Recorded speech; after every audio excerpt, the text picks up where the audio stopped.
강남이 떠들썩했다. 힘을 주고 수명을 연장시킨다는 검은 집에 대한 소문 때문이었다. 하지만 그 주재료가 희귀한 동물이나 신비로운 식물이 아닌 화장터에서 직접 공급받은 사람의 뼈라는 사실을 누가 상상이나 했을까? 밤마다 짙은 연기가 피어오르며 듣는 이의 심장을 떨리게 할 어두운 비밀을 감추고 있었다. 이것은 서울에서 폭로된 가장 끔찍한 사업의 실화이다. 화려한 서울의 중심 최고급 주택과 레스토랑이 즐비한 강남에서 특정 인물들의 귀에만 속삭여지는 어두운 비밀이 퍼져나갔다. 그 비밀은 신문에 실린 적도 텔레비전에서 언급된 적도 없으며 정부의 공식 기록에도 존재하지 않았다. 오직 크리스털 조명과 반짝이는 와인잔이 함께하는 사적인 식사 자리에서만 살아 숨쉬었다. 그것을 이야기하는 이들은 평범한 사람들이 아니었다. 고위 관료, 대기업 총수, 그리고 늙어가는 것을 원치 않는 재벌가, 사모님들이었다. 그들은 영생의 비약이라 불리는 신비로운 묘약에 대해 속삭였다. 단 한 방울만으로도 몸이 다시 젊어지고 수명이 연장되며 꺼져가던 열정을 되살릴 수 있다고 전해졌다. 그 비약의 가격은 상상을 초월했다. 짙은 색의 작은 병 하나에 수억 원에 달했다. 하지만 이상하게도 가격이 비쌀수록 원하는 사람은 더 많아졌다. 마치 그들은 영원한 삶이라는 한 줄기 희망을 위해 양심마저도 팔아넘길 준비가 된 듯했다. 강남의 호화로운 레스토랑의 닫힌 문 뒤에서 값비싼 드레스를 입은 여성들은 그 기적을 찬양했다. 피부가 더 고와지고 잠을 더 깊이 자며 에너지가 넘쳐난다고 고백했다. 깔끔한 정장을 입은 남성들은 허리 통증이 사라지고 관절이 유연해졌으며 젊을 때처럼 몸이 강해졌다고 맹세했다. 이 모든 것은 또 다른 훨씬 더 끔찍한 속삭임이 나타나기 전까지는 기적처럼 들렸다. 그 소문은 영생의 비약이 사람의 뼈로 만들어진다는 것이었다. 처음에는 믿는 사람이 거의 없었다. 어떻게 그럴 수가 있겠는가? 너무나도 미친 짓이 아닌가? 하지만 시간이 지날수록 더 많은 이야기가 퍼져나갔다. 병원에서 신원미상의 시신에서 뼈를 가져온다는 말도 있었고 출생 기록조차 없는 아기들의 것이라는 혐의도 제기되었다. 이 소문은 레스토랑 직원들의 상냥한 미소 뒤에서 제복을 입은 경호원들의 날카로운 시선 사이에서 퍼져나갔다. 소문을 들은 이들은 감히 더 묻지 못하고 침만 삼킬 뿐이었다. 그토록 거대한 비밀이 막강한 권력의 손에 의해 보호받고 있다는 것을 모두가 알고 있었기 때문이다. 온갖 화려함으로 빛나는 서울은 외부에 결코 드러내지 않는 어두운 면을 숨기고 있었다. 도시의 불빛 뒤에서는 죽음을 상품으로 만들고 인간의 고통을 사치품으로 파는 네트워크, 그보다 더 끔찍한 무언가가 끓어오르고 있었다. 문제는 누가 감히 그 비약 뒤에 숨겨진 진실을 밝혀낼 것인가 하는 점이었다. 2023년의 건조한 계절, 강원도 고지대의 공기는 건조하고 차가웠다. 멀리서 보이는 차밭과 딸기밭은 휴가를 온 관광객들에게는 아름다운 풍경이었지만 주변 작은 마을 주민들에게는 그저 공허한 배경일 뿐이었다. 그들의 삶은 여전히 고단했다. 일부는 좁은 땅에서 농사를 지었고 일부는 관광 가이드나 음식 판매원으로 아르바이트를 하며 생계를 이었다. 수입은 불규칙했고 겨우 버틸 수 있을 정도였다. 그 평범함 속에서 종종 신경을 거스르는 이상한 일이 하나 있었다. 밤이 되면 무성한 소나무 숲 너머로 옅은 연기가 하늘로 피어오르는 것이 자주 보였다. 그 연기는 주민의 집에서 나오는 것도 쓰레기 소각장에서 나오는 것도 아니었다.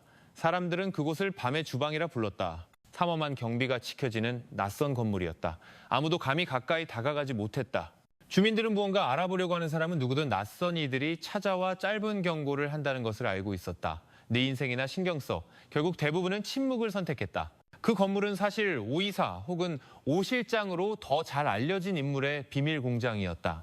50대의 이 남자는 과거에는 그저 약초 상인이었지만 최근 몇 년 사이 갑자기 부자가 되었다. 그의 집은 으리으리했고 고급 차들이 드나들었으며 돈은 어디선가 계속 흘러들어왔다. 그 공장은 영생의 비약을 생산했다. 사람의 뼈는 병원, 장례식장, 심지어 의심스러운 교통사고 현장에서 비밀리에 운송되었다. 그 뼈들은 밤의 주방에서 처리되었다. 삶고 화학약품과 섞은 뒤 마법의 약이라 불리는 짙은 검은 액체로 가공되었다. 노동자들은 외부 마을에서 모집되어 높은 임금을 받았지만 엄격한 규칙에 묶여 있었다. 누구에게도 말해서는 안 된다. 주변 주민들은 밤에 들려오는 기계 소리와 함께 소름 끼치는 비린내를 맡을 뿐이었다. 지역 경찰에 신고한 사람도 있었지만 그 신고는 흔적도 없이 사라졌다.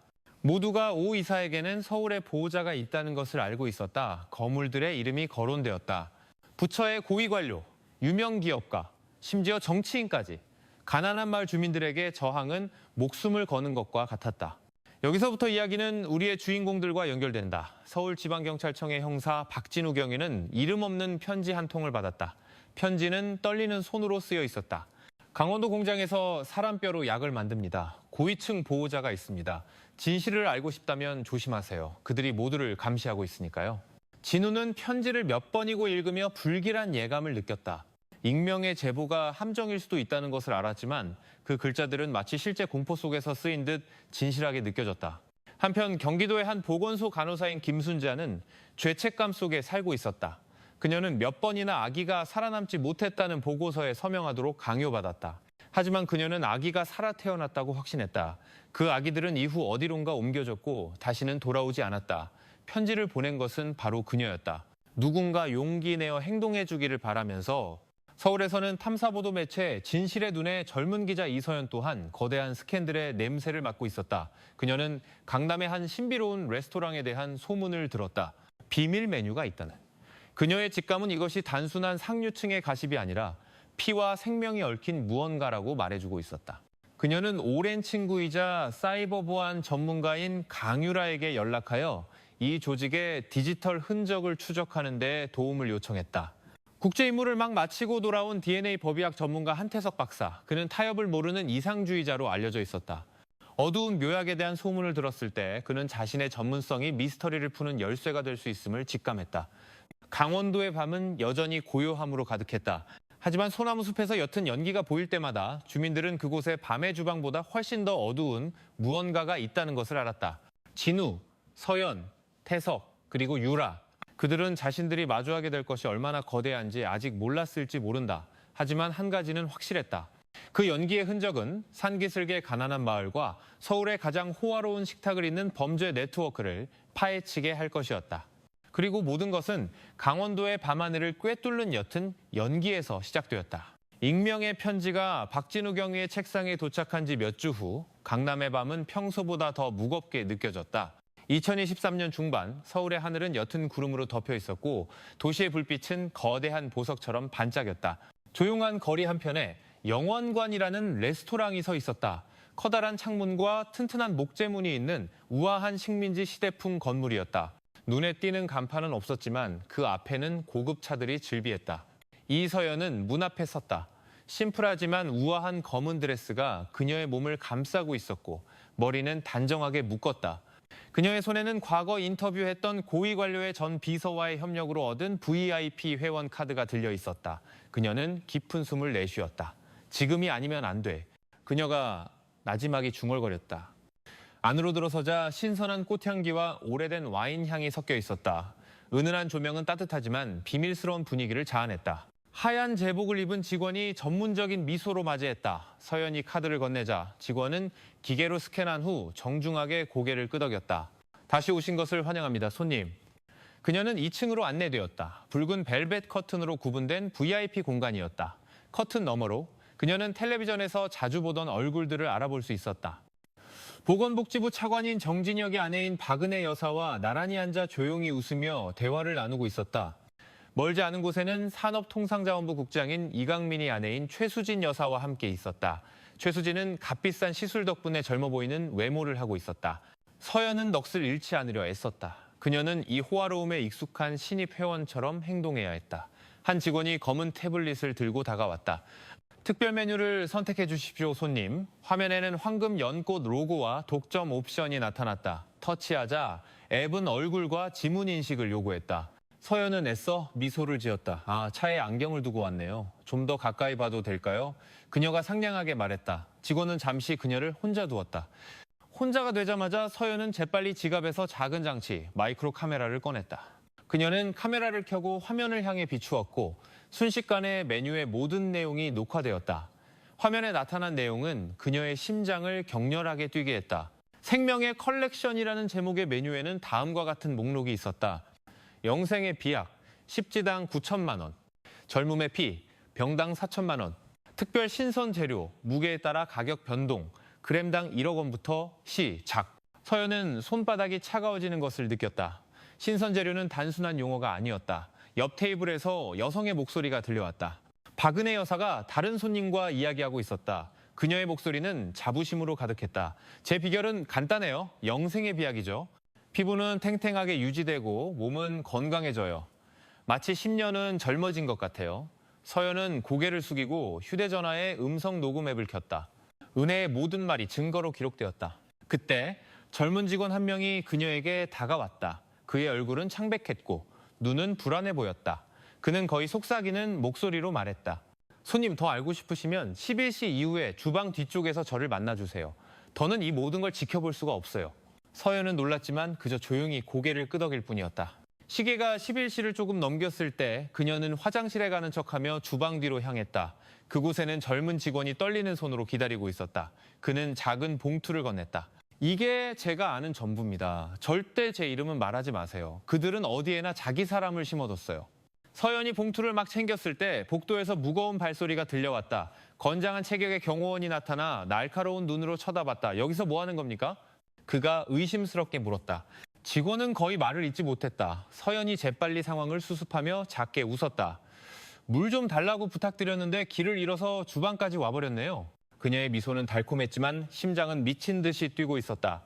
경호원은 한참을 쳐다보더니 콧방귀를 뀌었다. 자리로 돌아가십시오. 서연은 고개를 숙이고 침착한 걸음으로 돌아갔다. 무릎이 떨렸지만 그녀의 가방 속 작은 봉투는 그 내용물 때문이 아니라 그 안에 숨겨진 거대한 비밀 때문에 무겁게 느껴졌다. 그날 밤 서연은 자신이 위험하고 어두운 세계로 통하는 문을 막 열었다는 것을 알았다. 영원관 레스토랑은 단지 표면에 불과했다. 그 뒤에는 관료, 돈, 그리고 인간의 생명을 포함한 훨씬 더 큰 네트워크가 있었다. 그리고 이제 그녀는 초기 증거를 준 유일한 증인이 되었다. 강남 잠입 며칠 후 박진우 경위는 강원도로 향했다. 그날 밤 공기는 살을 애는 듯 차가웠고 옅은 안개가 소나무 숲 사이에 좁은 길을 감쌌다. 그는 경찰이 아닌 특별한 투자를 찾으러 온 서울의 부동산 사업가로 위장했다. 그의 모습은 설득력 있었다. 비싼 정장, 손가락에 낀 커다란 금반지, 그리고 위조지폐 더미 위에 진짜 돈 몇 장만 올려놓은 서류 가방. 차가 무장한 남자 몇 명이 지키는 낡은 창고 같은 건물 앞에 멈췄다. 안에서 50대 남성이 나왔다. 얼굴은 굳어 있었고 왼쪽 뺨에는 긴 흉터가 있었다. 그가 바로 강원도 밤의 주방 관리자로 지목된 오 이사였다. 진우는 심장박동을 억누르며 당당한 걸음으로 차에서 내렸다. 약속대로 왔습니다. 듣자 하니 다른 사람들은 가지지 못한 물건이 있다고 하더군요. 그가 무미건조하게 말했다. 오 이사의 눈이 의심으로 가득 차 가늘어졌다. 큰 약속을 들고 오는 사람은 많지만 대가를 치를 용기가 있는 자는 드물지. 그가 시험하듯 응수했다. 진우는 서류 가방을 열어 돈다발을 보여주었다. 나는 장난치지 않습니다. 내가 필요한 건 오직 품질 뿐. 물건이 좋으면 더 큰 계약을 들고 다시 오겠습니다. 오 이사의 신호에 경비원 한 명이 봉인된 작은 용기를 들고 나왔다. 안에는 짙은 검은 액체가 희미하게 빛나고 있었다. 이것이 우리가 영생의 비약이라 부르는 것이다. 오 이사가 거의 속삭이듯 말했다. 작은 숟가락 하나가 당신을 다시 젊게 느끼게 해줄 수 있지. 하지만 아무나 맛볼 자격이 있는 건 아니야. 진우는 비린내와 화학 약품 냄새가 섞여 코를 찌르자 역겨움을 참았다. 그는 호기심 어린 척하며 침착하게 용기를 쥐었다. 오 이사는 해외 계좌번호가 적힌 종이 한 장을 건넸다. 성금부터 이체, 말만 믿지는 않으니까. 진우는 힐끗 쳐다보고 종이를 주머니에 넣었다. 내일 아침에 처리하죠. 오늘 밤은 이 샘플을 가져가겠습니다. 압박감이 흐르는 침묵 끝에 오 이사가 마지못해 고개를 끄덕였다. 좋아. 하지만 기억해. 나는 여기에 누가 오는지 항상 알고 있어. 대항할 생각은 하지 마. 차로 돌아오는 길에 진우는 화물트럭 밑바닥에 볼트 모양의 작은 추적 장치를 성공적으로 부착했다. 그 장치는 위성과 연결되어 트럭이 어디로 가든 추적할 수 있게 했다.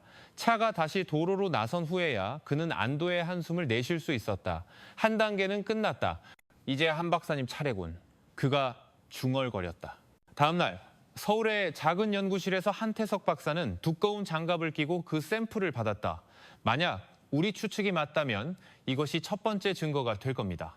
그가 진지하게 말했다. 그는 장비를 준비하고 짙은 액체를 시험관에 추출한 뒤 DNA 분석기에 넣었다.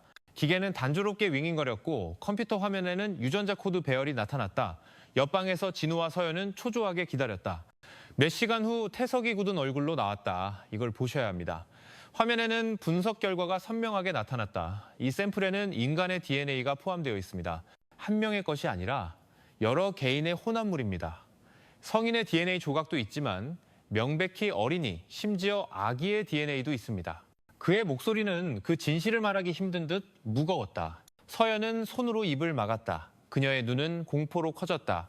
진우는 분노를 참으며 주먹을 쥐었다. 태석이 말을 이었다. 그뿐만 아니라 방부제 화학물질의 잔류물과 유전자 조작의 흔적도 있습니다. 이건 단순한 전통 비방이 아닙니다.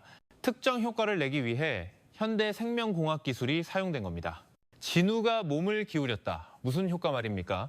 태석은 화면의 그래프를 가리켰다. 이 화합물은 마치 몸이 더 상쾌하고 강해진 듯한 느낌을 줄 수 있습니다. 하지만 사실 그건 화학적 환상일 뿐입니다. 장기적으로 사용자의 몸은 심각하게 손상될 수 있습니다. 침묵이 방을 감쌌다. 서연이 마침내 속삭였다. 그럼 모든 소문이 사실이었군요. 정말로 사람 뼈로 묘약을 만들고 있었던 거예요. 태석은 천천히 고개를 끄덕였다. 그리고 그것을 완벽하게 만들 과학적 자원도 가지고 있는 겁니다. 진우는 책상 위에 남아있는 샘플을 날카롭게 쳐다봤다. 오 이사는 단순한 암거래상이 아니야. 그는 높은 지식을 가진 자들의 지원을 받는 거대 조직의 일원이다. 누가 그를 보호하는지 알아내야 해. 서연은 영원관 레스토랑의 젊은 직원에게서 받은 봉투를 꺼냈다. 아마 답은 여기 있을지도 몰라요. 이 봉투에는 내부 거래 기록이 담겨 있어요. 한 박사님의 분석 결과와 합치면 다음 단계로 나아갈 강력한 발판이 될 겁니다. 밤은 깊어갔지만 그 좁은 방에서 세 사람은 한 가지를 깨달았다. 이 게임은 그들이 상상했던 것보다 훨씬 더 위험했다. 영생의 비약은 단순한 기이한 묘약이 아니라 과학, 권력, 그리고 인간의 탐욕이 얽힌 범죄 네트워크로 들어가는 입구였다. 그리고 이제부터 그들의 다음 발걸음은 더욱 위험해질 뿐이었다. DNA 분석 결과가 끔찍한 진실을 밝혀낸 다음 날 밤, 박진우와 이서연은 인천으로 향했다. 거래 기록에서 도시 외곽의 한 낡은 화장터가 유통망의 중요한 지점이라는 단서를 얻었기 때문이다. 그날 밤하늘은 어두웠고 공기는 습했으며 간간이 들려오는 개 짖는 소리가 음산한 분위기를 더했다. 화장터 건물은 페인트가 벗겨지고 녹슨 철문이 달린 채 음산하게 서 있었다. 오랫동안 사용되지 않은 것처럼 보였지만 실제로는 비밀 작전이 활발히 이루어지고 있었다. 진우는 대여한 차를 현장에서 꽤 멀리 떨어진 곳에 주차했다. 그들은 검은 옷을 입고 작은 손전등, 숨겨진 카메라, 그리고 간단한 신호 방해 장치를 챙겼다. 들어가면 신속해야 해. 예비 시스템이 1시간 안에 작동할 거야. 진우가 속삭였다. 서연은 고개를 끄덕였다. 얼굴은 긴장했지만 눈에는 결의가 서려 있었다. 그들은 헐거운 뒷담을 통해 잠입한 후 본관 건물로 기어갔다. 텅 빈 화장터 복도로 들어서자마자 진우는 벽에 신호방해 장치를 부착했고 CCTV 카메라의 표시등이 꺼졌다. 복도에서는 연기와 화학약품 냄새가 풍겨 불쾌감을 더했다. 몇 개의 문을 지나 그들은 잠긴 철문을 발견했다. 진우가 가져온 만능 열쇠를 사용했다. 딸깍 문이 열리자 그 뒤의 광경은 두 사람을 얼어붙게 만들었다. 안에는 낡은 상자들이 가득 찬 나무 선반이 있는 큰 창고가 있었다. 진우가 상자 하나를 열자 타는 냄새와 방부제 냄새가 섞인 자극적인 향이 즉시 퍼져나왔다. 그 안에는 사람의 뼈, 두개골, 긴 뼈부터 명백히 아이들의 것인 작은 뼈까지 깔끔하게 정리되어 있었다. 모든 것이 투명 비닐에 쌓여 코드와 무게가 적힌 라벨이 붙어 있었다. 서연은 입을 막았다. 눈에는 눈물이 고였고 몸이 떨렸다. 세상에, 그녀가 나지막이 속삭였다. 진우는 얼굴이 굳었지만 침착함을 유지하며 모든 구석을 녹화하기 위해 소형 카메라를 꺼냈다. 그들은 방 중앙에 있는 나무 테이블로 이동했다. 그 위에는 이름, 날짜, 그리고 고속도로 사고, 가족 없음, 사사나와 같은 설명과 함께 엄청난 가격이 손으로 적힌 큰 장부가 놓여 있었다. 서연은 거의 들리지 않는 목소리로 침을 삼켰다. 사람을 상품처럼 거래하고 있었어. 진우는 조용히 고개를 끄덕이며 다시 카메라를 켰다. 방구석에서 그들은 휴대용 DNA 분석기를 발견했다. 이 조직이 수요에 맞춰 원료를 분류하기 위해 현대 기술을 사용했다는 증거였다. 갑자기 밖에서 발소리가 들려왔다. 진우가 신호를 보냈다. 그들은 상자 더미 뒤에 숨었다. 손전등을 든 두 남자가 들어왔다. 내일 서울로 배송이야. 전부 준비해야 해.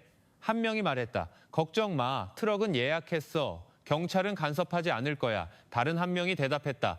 서연은 숨을 참았다. 그녀의 몸은 굳어 있었다. 손전등 빛이 그녀가 숨은 곳 바로 근처에서 멈췄다. 심장이 격렬하게 뛰었다. 진우는 만일을 대비해 주머니에 작은 연막탄을 쥐고 있었다.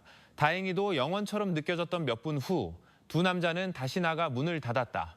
그들은 즉시 장부 몇 페이지를 사진으로 찍고 나갈 준비를 했다. 하지만 뒷담에 거의 다다랐을 때 갑자기 조명이 그들의 몸을 덮쳤다. 경비원 한 명이 소리쳤다. 어이, 거기 누구야? 진우가 즉시 서연의 손을 잡았다. 뛰어! 그들은 덤불을 뚫고 달렸다. 뒤에서는 발소리와 외침이 쫓아왔다. 총알이 공기를 가르며 근처 소나무에 밝혔다. 서연이 거의 넘어질 뻔했지만 진우가 재빨리 그녀의 팔을 잡아챘다. 그들은 차에 도착하는 데 성공했다. 엔진이 켜지고 차는 현장을 빠르게 벗어났다. 오토바이 몇 대가 추격했지만 진우는 빠른 속도로 운전하며 좁은 길에서 급커브를 돌아 추격자들을 따돌렸다. 고속도로에 진입한 후에야 진우는 속도를 늦췄다. 서연은 여전히 숨을 헐떡이며 얼굴이 창백했다. 방금은 살아남지 못할 줄 알았어. 진우는 정면을 응시했다. 턱이 굳어 있었다. 이제 강력한 증거를 확보했어. 하지만 그들도 누군가 그곳에 들어갔다는 걸 알게 됐지. 더 조심해야 해. 서연은 가방을 여러 카메라와 장부 사진이 안전한지 확인했다. 이름들, 거래 기록 전부 여기 있어. 그 화장터가 뼈 유통의 중심지라는 증거야. 그녀는 진우를 바라봤다. 목소리에는 두려움과 결의가 섞여 있었다. 목숨이 걸려 있더라도 이제 우린 물러설 수 없어. 진우는 침묵했지만 그의 눈빛은 같은 말을 하고 있었다. 그들의 차는 어두운 밤에 잠긴 인천을 뒤로 하고 고속도로를 달렸다. 그 고요함 속에서 두 사람은 방금 발견한 것이 더 큰 싸움의 시작에 불과하다는 것을 깨달았다. 뼈 창고는 단지 하나의 연결고리일 뿐이었고 이 조직의 붉은 실은 그들이 상상도 못했던 사람들까지 훨씬 더 위로 뻗어 있을 것이 분명했다. 인천 화장터에서 거의 잡힐 뻔한 며칠 후 박진우와 이서연은 서울의 한적한 카페에 다시 앉아 있었다. 테이블 위에는 지도와 문서들이 흩어져 있었고 노트북 화면에는 위성 추적 장치가 보낸 트럭의 이동 경로가 표시되어 있었다. 이것 봐. 진우가 화면을 가리키며 말했다. 트럭이 세이망 의료원에 여러 번 멈췄어. 그냥 병원이 아니야? 여긴 최상급 사립시설이야. 서연은 턱을 굳힌 채 화면을 응시했다. 이렇게 큰 병원이 연루돼 있다면 이 조직은 우리가 생각하는 것보다 훨씬 더 큰 힘을 가지고 있다는 뜻이야. 다음 날 밤 잠입 작전이 시작되었다. 서연은 인턴 신분증을 단 흰 가운을 입었다. 머리는 단정하게 묶었고 마음속으로는 경계했지만 걸음은 자신감 있게 내디뎠다. 진우는 밖에서 차를 타고 이어폰을 통해 상황을 주시했다. 위험 신호가 있으면 즉시 빠져나와. 그의 메시지였다. 병원 복도는 밝았고 소독약 냄새가 코를 찔렀다. 대기실은 환자들로 가득했지만 안으로 깊이 들어갈수록 분위기는 달라졌다. 서연은 공개 안내 책자에서는 본 적 없는 특별 연구라는 팻말이 붙은 방을 발견했다. 호기심을 억누르고 지하 기록실로 향했다. 기록실은 조용했고 선풍기 소리만 들렸다. 서연은 무작위로 찾은 몇 개의 파일을 열었고 그 내용은 그녀의 피를 끓게 했다. 건강하게 태어난 아기가 갑자기 사산으로 기록되어 있었고 고아들은 명확한 주소 없이 다른 시설로 옮겨졌다고 되어 있었다. 심지어 대수술 기록이 시스템에서 삭제되고 모호한 보고서로 대체된 경우도 있었다. 그녀는 작은 카메라로 각 페이지를 촬영했다. 손가락이 빠르게 움직였다. 갑자기 문이 열렸다. 서류를 든 젊은 간호사가 들어왔다. 그녀는 멈춰서서 서연을 의심스러운 눈으로 쳐다봤다. 누구세요? 지금은 기록실 근무 시간이 아닌데요. 서연의 심장이 뛰었지만 이번에는 두려움이 아닌 분노 때문이었다. 그녀는 날카로운 눈빛으로 맞받아쳤다. 의과대학에서 온 인턴입니다. 부장님께서 서류를 가져오라고 하셨어요. 아니면 제가 업무방해로 신고해드릴까요? 그녀의 단호한 말투에 간호사는 잠시 침묵했다. 얼굴에는 의심과 실수에 대한 두려움이 교차했다. 마침내 그녀는 빠르게 고개를 끄덕였다.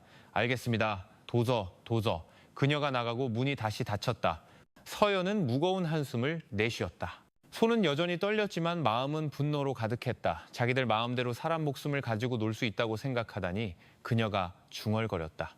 그녀는 계속해서 자료를 찾다가 특별 프로그램이라고 적힌 붉은 파일을 발견했다. 그 안에는 병원과 세빛아동재단 사이에 계약서가 있었다. 그 재단의 이름은 고아들을 위한 자선단체로 대중에게 알려져 있었다. 하지만 문서는 훨씬 더 어두운 사실을 보여주었다. 수십 명의 아이들이 법적 증거 없이 입양된 것으로 기록되어 있었다. 목적지 주소는 대부분 허위이거나 해외였다. 서연은 눈물을 참으려 입술을 깨물었다. 우리가 생각했던 것보다 더 썩었어. 그녀는 파일 전체 내용을 촬영했다. 떠나려 할 때 그녀의 발걸음이 멈췄다. 복도 끝에서 흰 가운을 입은 남자가 나타났다. 얼굴은 진지했고 명찰에는 발현수 의료원장이라고 적혀 있었다. 그의 날카로운 시선이 서연의 몸을 훑었다. 새 직원인가? 그가 차갑게 물었다. 인턴입니다, 원장님. 서연이 침착함을 유지하려 애쓰며 대답했다. 박 원장은 다가와 서연의 신분증을 집어들었다. 그의 눈은 의심으로 가득했다. 이 시간에 그것도 기록실의 인턴이라니. 그의 목소리는 비난하듯 무거웠다. 서연은 숨을 참으며 핑계를 찾기 위해 머리를 굴렸다. 내일 아침 연구에 쓸 환자 기록을 준비하라는 지시를 받았습니다. 늦어지면 제가 아니라 기록실이 혼나니까요. 그녀는 눈을 깜빡이지 않고 똑바로 쳐다봤다. 그 몇 초가 길게 느껴졌다. 박 원장은 그녀의 위장을 꿰뚫어 보려는 듯 오랫동안 그녀를 쳐다봤다. 마침내 그는 신분증을 돌려주었다. 다시는 이러지 마. 허가 없이 돌아다니는 직원은 싫어하니까. 그는 돌아섰다. 그의 발소리가 복도에 울려 퍼졌다. 그 남자가 사라지자마자 서연은 주머니 속 작은 카메라를 향해 고개를 돌렸다. 손은 여전히 떨렸지만 이번에는 두려움 때문이 아니라 가슴을 옥죄는 증오 때문이었다. 그녀는 병원을 빠르게 빠져나와 기다리고 있던 진우의 차에 탔다. 얼굴이 창백하군. 진우가 말했다. 문이 닫히자마자 서연은 카메라를 건넸다. 잡힐 뻔했지만 해냈어요. 모든 문서가 여기 있어요. 건강한 아기는 죽은 걸로 기록되고 고아들은 가짜 재단을 통해 사라지고 있어요. 그녀의 목소리는 떨렸고 눈에는 두려움이 아닌 분노로 눈물이 고여 있었다. 진우는 작은 화면에 표시된 사진들을 보며 턱을 굳혔다. 병원이 유통의 중심지라는 증거군. 가짜 의료 데이터로 흔적을 덮고 있어. 서연이 덧붙였다. 그리고 그 재단은 자선단체가 아니라 아이들을 없애기 위한 뒷문이에요. 전부 다 파헤쳐야 해요. 차가 서울의 밤을 가르며 달렸다. 두 사람은 각자의 생각에 잠겨 침묵했다. 밖에서는 도시의 불빛이 방금 드러난 어두운 비밀에 무관심한 듯 반짝였다. 진우는 운전대를 굳게 잡았다. 한편 서연은 불타는 눈으로 창밖을 바라봤다. 그날 밤 그들은 한 가지를 알았다. 이 조직은 명망 높은 병원, 자선재단, 그리고 고위 관료들까지 연루되어 있었다. 그들은 단지 이익을 좇는 것이 아니라 의료 전문가의 맹세를 저버리고 있었다. 생명을 구해야 할 세상이 이제는 그것을 거래하는 데 사용되고 있었고 다음 싸움은 더욱 힘겨울 것이었다. 새희망 의료원 잠입 후 박진우는 이서연을 아파트로 데려다 주었다. 백미러를 통해 건물을 나선 직후부터 검은 세단이 따라붙는 것을 보았다. 미행당하고 있어. 그가 나지막이 말했다. 서연이 고개를 돌리자 얼굴이 굳어졌다. 진우는 즉시 핸들을 돌려 좁은 골목으로 들어가 차의 라이트를 껐다. 세단은 직진하며 그들을 놓쳤다. 우리가 점점 가까워지고 있다는 걸 그들도 알고 있어. 진우가 중얼거렸다. 그날 밤 이후로 그림자는 마치 항상 서연에게 붙어있는 듯 했다. 사무실에서 퇴근할 때 번호판 없는 오토바이가 집 근처까지 따라오는 것을 발견했다. 다른 날에는 낯선 남자가 편의점 앞에서 오랫동안 서서 그녀를 쳐다봤다. 심지어 그녀의 전화기는 발신자 불명번호로 여러 번 울렸고 수화기 너머에서는 거친 숨소리만 들렸다. 이 모든 것은 마치 무언의 메시지 같았다. 그들은 감시당하고 있었다. 긴장은 어느 날 밤 절정에 달했다. 서연이 혼자 카페에서 나왔을 때 주차장으로 가는 복도는 어두웠다. 구석에 희미한 불빛만 있을 뿐이었다. 갑자기 거구의 남자 2명이 그녀의 길을 막아섰다. 이서연 씨, 한 명이 걸걸한 목소리로 말했다. 가족이 대가를 치르기 전에 그만두는 게 좋을 거야. 서연은 한 걸음 물러섰다. 피가 끓어올랐다. 내가 겁먹을 줄 알아? 그녀는 떨림을 참으려 했으며 말했다. 남자가 앞으로 다가왔다. 그의 손이 그녀의 어깨를 잡으려 했다. 찰나의 순간 서연은 항상 가방에 넣어 다니던 작은 스프레이, 진우가 준 호신용 스프레이를 꺼냈다. 그녀는 남자의 얼굴을 향해 강하게 눌렀다. 날카로운 비명이 터져나오자 다른 남자가 놀랐다. 서연은 시간을 낭비하지 않았다. 그녀는 재빨리 차를 향해 달려가 시동을 걸고 아직 정신을 못 차리는 그들을 뒤로 한 채 차를 몰았다. 심장은 격렬하게 뛰었지만 그녀의 눈은 분노로 불타올랐다. 내가 물러설 거라고 생각했다면 큰 착각이야. 그녀는 운전대를 잡은 손을 꽉 쥐며 중얼거렸다. 다음 날 서연은 그 사건을 진우에게 이야기했다. 진우의 얼굴은 굳어졌지만 그는 서연의 눈에서 결의의 불꽃을 보았다. 너무 깊이 들어왔어. 그가 진지하게 말했다. 서연은 그를 마주 보았다. 우리가 멈추면 그 아이들은 누가 지켜주죠? 한편 그의 작은 연구실에서 한태석 박사는 병원에서 가져온 문서와 사진을 연구하고 있었다. 그는 밤새도록 의료 데이터와 묘약 샘플의 DNA 결과를 대조했다. 일치하는 점을 발견했을 때 그의 얼굴은 심각해졌다. 그는 즉시 안전한 통신 채널을 통해 진우와 서연에게 연락했다. 결과가 명확합니다. 태석이 말했다. 사산으로 기록된 아기 환자의 문서가 묘약 속 DNA 조각과 일치합니다. 병원은 단지 데이터를 위조한 것이 아니라 체계적으로 인간 재료를 공급한 겁니다. 진우는 주먹을 꽉 쥐었다. 그럼 병원이 핵심 연결고리군. 태석이 말을 이었다. 더 큰 게 있습니다. 일부 기록에서 재생 프로그램이라는 용어를 발견했습니다. 간략한 설명에 따르면 그들은 신생아의 줄기세포를 연구하여 신체 조직을 재생할 수 있는 액체를 만들고 있었습니다. 만약 성공한다면 이건 단순한 묘약이 아닙니다. 영구적인 수명 연장 방법을 찾고 있는 겁니다. 서연은 화면을 응시했다. 눈은 불타고 있었다. 무고한 아기들의 목숨을 대가로 한 영생이라니 그녀의 목소리는 떨렸다. 이건 더 이상 암거래 사업의 문제가 아니에요. 인류에 대한 배신입니다. 태석은 무겁게 고개를 끄덕였다. 맞습니다. 그리고 이런 연구는 막대한 재정적 지원과 배후의 권력자들이 필요합니다. 방은 잠시 조용해졌다. 진우가 마침내 말했다. 우리는 퍼즐 조각을 가지고 있어. 화장터, 병원, 재단, 그리고 이제 재생 프로그램까지. 이 모든 것이 깔끔한 범죄의 사슬을 형성하고 있지. 하지만 아직 누가 주모자인지는 몰라. 서연은 주먹을 꽉 쥐었다. 그들이 내 가족을 위협했어요. 그건 우리가 계속 나아가야 한다는 뜻이에요. 그날 밤 통화가 끊긴 후 서연은 아파트 발코니에 섰다. 서울의 도시 불빛이 아름답게 반짝였지만 서연에게 그 빛은 어두운 비밀을 가리는 장막처럼 보였다. 그녀는 이제 자신이 단순한 기자가 아니라 증인이자 표적이 되었다는 것을 깨달았다. 안에서 진우는 조용히 경계했다. 그는 위험이 점점 가까워지고 있다는 것을 알았지만 서연의 용기가 열쇠라는 것도 알았다. 한편 그의 연구실에서 태석은 자신의 분석 결과를 바라보며 자신이 쥐인 데이터가 나라를 뒤흔들 수 있다는 것을 깨달았다. 서로 다른 배경을 가진 세 사람은 이제 하나의 투쟁으로 묶였다. 그들은 의사의 흰 가운, 자선재단의 간판, 그리고 정부 건물 뒤에 숨은 조직에 맞서고 있었다. 그리고 그들을 둘러싼 그림자는 감히 진실을 밝히려는 자는 누구든 삼킬 준비를 하며 점점 더 짙어지고 있었다. 진우는 경찰 내 오랜 동료로부터 새로운 정보를 받았다. 새빛 아동재단의 이름이 다시 등장했다. 이번에는 갑자기 해외로 이송된 고아 명단과 관련해서였다. 진우는 심각한 얼굴로 기록을 쳐다봤다. 이건 단순한 사회재단이 아니야. 네트워크의 출입구야. 서연은 그의 옆에 앉아 이름 목록을 읽었다.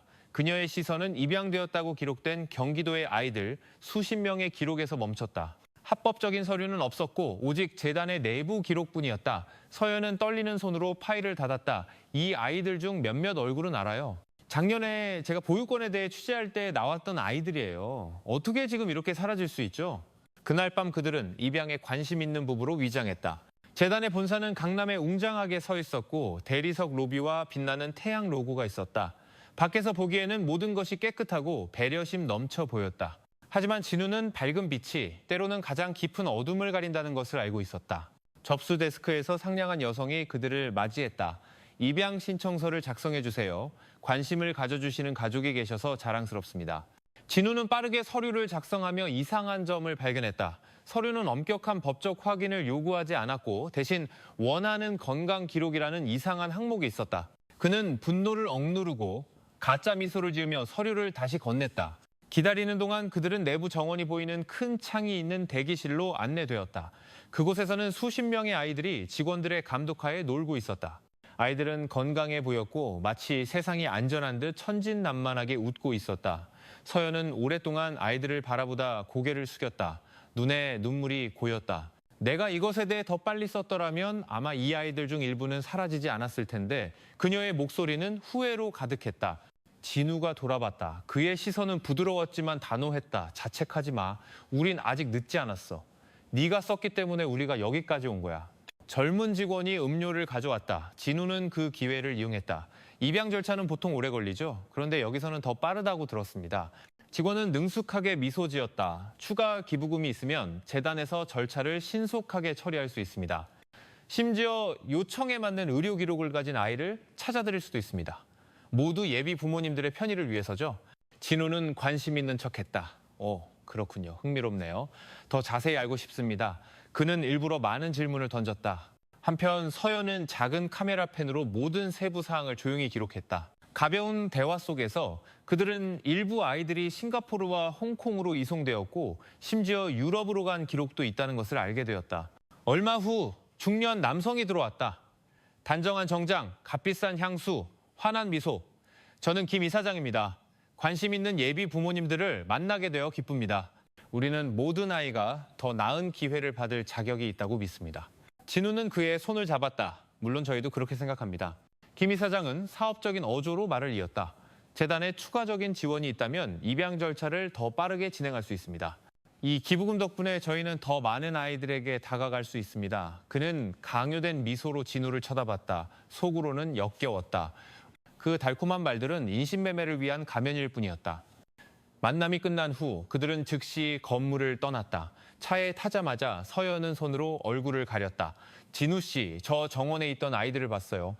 만약 내일 그 아이들이 사라지면 어떡하죠? 그녀의 목소리는 분노뿐만 아니라 절망으로 갈라졌다.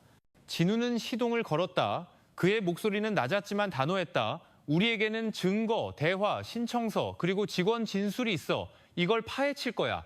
그 아이들은 헛되이 사라지지 않을 거야.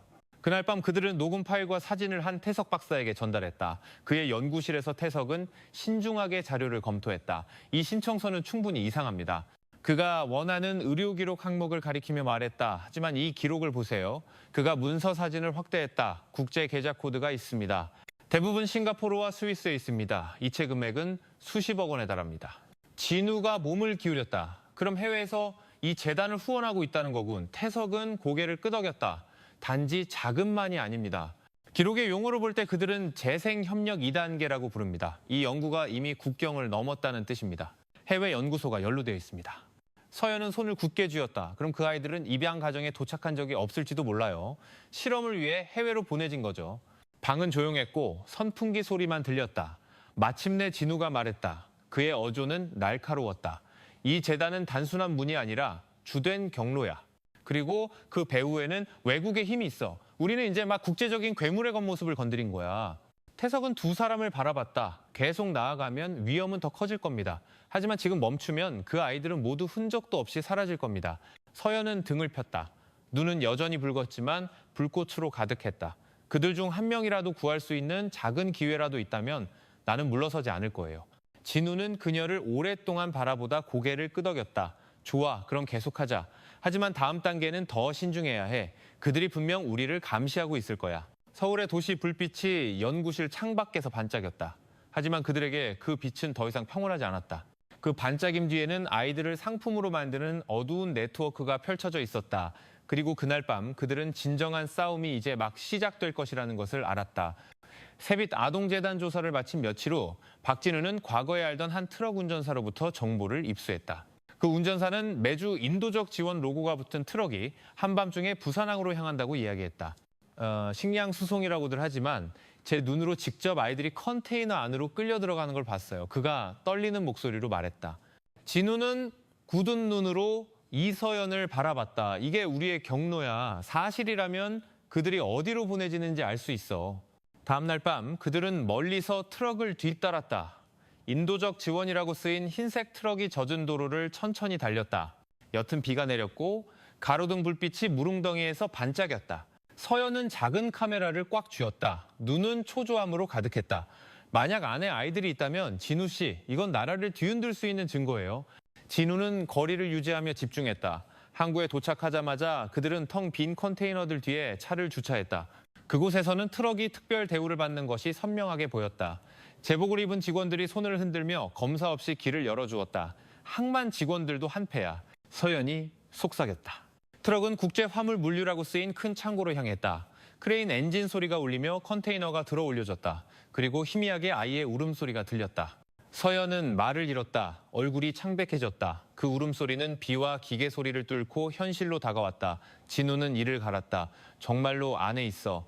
그는 가방에서 열화상 카메라를 꺼냈다. 화면에는 작은 몸들의 뜨거운 그림자가 움직이는 것이 보였다. 서연은 그 화면을 보고 주먹을 꽉 쥐었다. 그들이 계속 빠져나갈 수는 없어. 우리가 이걸 파헤칠 거라고 맹세해. 진우는 재빨리 녹화하고 컨테이너 문에 자석 추적 장치를 부착했다. 적어도 최종 목적지는 알 수 있을 거야. 하지만 그들이 돌아서려 할 때 무거운 발소리가 다가왔다. 거기 누구야? 손전등을 든 두 명의 제복 입은 남자가 주위를 비추었다. 진우는 서연을 끌고 달렸지만 이번에는 숨을 시간이 없었다. 진우는 재빨리 생각했다. 그는 창고 옆에 쌓인 빈 드럼통들을 보았다. 강한 발차기 한 번에 드럼통들이 굴러가 금속벽에 부딪혔고 그 지역 전체에 큰 충격음이 울려 퍼졌다.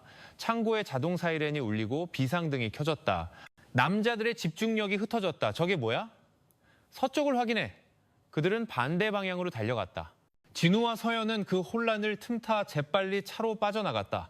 엔진이 굉음을 내고 타이어가 젖은 아스팔트 위에서 끽끽거렸다. 소란스러운 항구를 뒤로하고 차 안에서 서연은 아직 숨을 헐떡였지만 그녀의 눈은 분노로 불타고 있었다. 진우 씨, 난 더 이상 침묵하지 않을 거예요. 그 아이의 울음소리 세상이 알 때까지 쓸 거예요. 진우는 그녀를 짧게 쳐다봤다. 목소리는 낮았다. 그 위험을 감당할 용기가 있어? 서연은 정면을 응시했다. 이걸 보고도 침묵하며 사느니 진실 속에서 죽는 게 나아.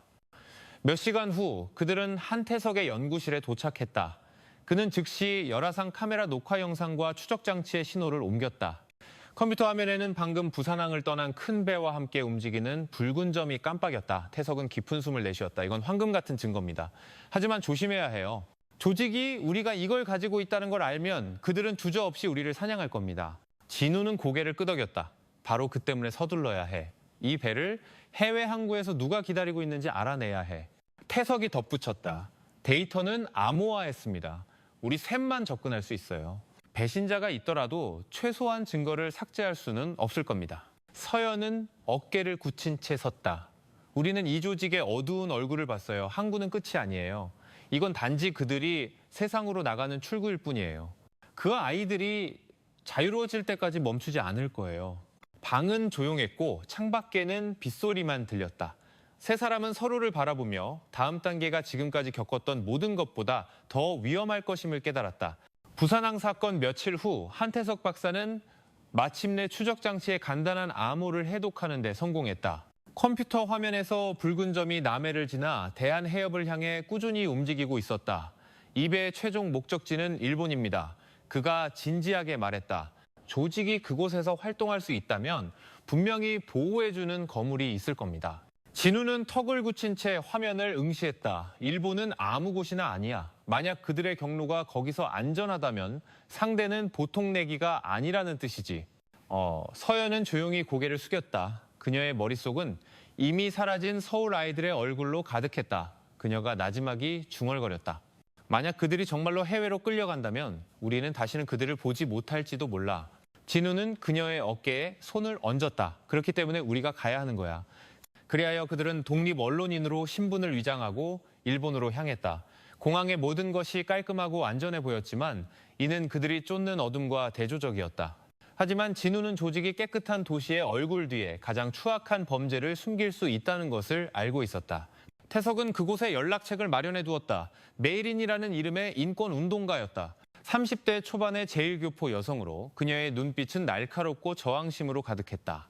그녀는 과거 이주 노동자 인신매매 사건을 폭로한 적이 있었고 이제 그들을 돕기로 동의했다. 고배항의 의심스러운 일에 자주 사용되는 창고가 있어요. 경찰은 마치 거대한 손이 막고 있는 것처럼 절대 건드리지 않아요. 그녀가 말했다. 그날 밤 네 사람은 고베의 공업지대에 몰래 접근했다. 탐조등이 철조망이 쳐진 높은 담을 비추고 있었다. 건물 틈새로 그들은 서울에서 본 것과 같은 코드가 적힌 컨테이너를 보았다. 추적 장치의 신호는 여전히 작은 화면에서 천천히 깜빡이고 있었다. 갑자기 창고 안에서 쇠사슬이 부딪히는 소리가 들렸다. 뒤이어 작은 발소리가 황급히 달려가는 소리가 났다. 서연은 숨을 참았다. 울음소리는 아니었지만 그 소리는 그녀의 마음을 찌르기에 충분했다. 아이들이야. 아직 안에 있어. 그녀가 거의 들리지 않게 속삭였다. 진우는 특수 카메라로 증거를 녹화하고 담벼락에 추가 센서를 부착했다. 최소한 여기가 그 장소라는 건 확실해. 하지만 그들이 물러서기도 전에 검은색 고급 세단 한 대가 창고 앞에 멈춰 섰다. 안에서 검은 정장을 입은 남자가 내렸다. 턱에 옅은 흉터가 있는 굳은 얼굴. 메이린이 긴장했다. 저 사람이야. 흑호 해구라고 불려. 전직 정보 요원이었는데 지금은 국제 인신매매 네트워크의 두목이야. 진우는 조용히 고개를 끄덕였다. 그럼 이자가 모든 것을 통제하는 사람이군. 그들이 더 멀리 물러서려 할 때 갑자기 탐조등이 회전하며 그들의 위치를 정확히 비췄다. 확성기에서 영어로 큰 외침이 들려왔다. 거기 있는 거 안다. 나와라. 서연은 긴장했다. 어떻게 알았지? 진우는 즉시 깨달았다. 누군가 우리 위치를 흘렸어. 배신자가 아직도 우리의 모든 걸음을 따라다니고 있어. 경비원들이 움직이기 시작했다. 무거운 군화 소리가 젖은 아스팔트에 울려 퍼졌다. 그들은 창고들 사이에 복도를 뚫고 달렸다. 숨이 찼다. 메이린이 낡은 건물 중 하나의 작은 철문을 열었다. 빨리 들어와. 그들은 녹슨 냄새가 나는 좁은 방에 숨었다. 밖에서 발소리가 다가왔고 손전등 불빛이 문틈을 뚫고 들어왔다. 서연은 두 손으로 얼굴을 가렸다. 몸이 떨렸다. 진우 씨, 이건 소용없어요. 그들은 항상 한 발 앞서 있어요. 어쩌면 우린 절대 아이들을 구할 수 없을지도 몰라요. 진우는 그녀를 날카롭게 쳐다봤다. 그런 말 하지 마. 우리가 지금 멈추면 그 아이들은 정말로 사라지는 거야. 그들에게는 우리가 필요해. 잠시 침묵이 흘렀다. 그리고 서연이 얼굴을 들었다. 눈물은 여전히 흘렀지만 그녀의 시선은 변해 있었다. 당신 말이 맞아요. 만약 여기서 쓰러져야 한다면 싸우다 쓰러지고 싶어요. 발소리는 마침내 멀어졌다. 그들은 뒷문으로 조용히 나와 메이린이 준비한 안전가옥으로 향했다. 그날 밤 고배항이 내려다 보이는 창문이 있는 좁은 방에서 그들은 태석의 노트북 화면을 바라봤다. 흑호의 얼굴 녹화 영상, 쇠사슬 소리, 아이들의 발소리, 모든 것이 깔끔하게 저장되어 있었다. 태석이 조용히 말했다. 이 증거는 세상을 뒤흔들기에 충분합니다. 하지만 영리하게 움직여야 돼요. 당국에 바로 넘기면 그 배신자가 모든 것을 파괴할 수 있습니다. 진우는 항구 지도를 바라봤다. 자신이 직접 그린 붉은 선들이 그어져 있었다. 흑호가 열쇠야. 그를 무너뜨리면 전체 네트워크가 붕괴될 수 있어. 하지만 그러기 위해서는 먼저 배신자의 그림자에서 벗어나야 해. 서연은 손을 굳게 쥐었다. 진우 씨, 전 준비됐어요. 무슨 일이 있어도 더 이상 물러서지 않을 거예요. 고베의 도시 불빛이 멀리서 아름답지만 차갑게 반짝였다. 그리고 그 반짝임 뒤에서 하나의 거대한 국제적 괴물이 그들의 다음 움직임을 기다리고 있었다. 그리고 고베에서의 긴박한 밤이 지난 다음 날 아침, 박진우는 안전가옥의 책상에 앉아 항구 지도를 응시했다. 종이 위에는 컨테이너의 출입 경로를 나타내는 붉은 동그라미들이 가득했다. 그는 흑호가 자신들을 작은 방해꾼 정도로 여길지 모른다고 나지막이 중얼거렸다. 하지만 현실은 그가 지키는 요새를 뚫을 수 있다는 것을 증명해야 했다. 메이린이 책상에 커피 한 잔을 놓으며 말했다. 그녀는 흑호가 고베의 창고뿐만 아니라 오사카의 한 유령 회사를 통해 자금 흐름을 통제하고 있다는 소식을 입수했다. 그들의 모든 돈을 세탁하기 위한 일종의 그림자 은행이었다. 한태석은 즉시 노트북을 켰다. 그의 손가락이 키보드 위에서 빠르게 춤추며 암호 해독을 시도했다. 몇 시간 후 화면에는 마침내 퍼시픽 노바 홀딩스라는 회사 이름이 나타났다. 태석은 진지하게 바라보며 말했다. 이 회사는 평범한 회사가 아니었다. 명의상 소유주가 통상산업부와 긴밀한 관계를 맺고 있는 동남아시아의 한 관료였기 때문이다. 진우는 눈을 가늘게 떴다. 이 더러운 돈의 경로를 보호하는 공식적인 인물이 있다는 것이 점점 더 명확해졌다. 내내 듣고만 있던 이서연은 불안감을 참지 못하고 감정이 섞인 목소리로 물었다. 왜 이 증거를 즉시 공개하지 않는가? 하지만 진우는 고개를 저으며 설명했다. 만약 지금 데이터를 유출하면 조직은 아이들을 구출하기 전에 즉시 다른 곳으로 옮길 것이다. 그는 모든 것을 폭로하기 위해서는 현장 검거가 필요하다고 강조했다. 오후에 그들이 겨우 접촉한 창고 노동자 한 명이 긴장된 목소리로 속삭였다. 이틀 밤 뒤에 큰 배송이 있을 것이며 사람들은 그것을 서울에서 온 황금 소포라고 부른다고 했다. 서연은 즉시 긴장했다.